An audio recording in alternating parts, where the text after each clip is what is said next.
Despite some financial hiccups and criticism, the Aruba International Film Festival is returning for another edition. The Aruba International Film Festival started in 2010.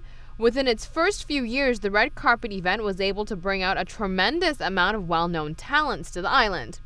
Internationally recognized stars such as Richard Gere, Kim Cattrall, 50 Cent, Patricia Clarkson, and more took part in this.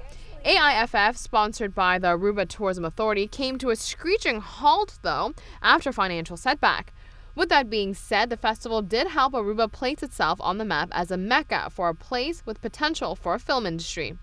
A tremendous amount of international press covered the week-long event. Jonathan Vieta and the management team have elected to change the festival dates to October to make way for a new component of the AIFF. Aruba International Film Festival will introduce its inaugural International Film Market, Aruba. The inaugural International Film Market, Aruba, is one of the first of its kind in the Caribbean region. For more information, go to www.aiff.aw/market.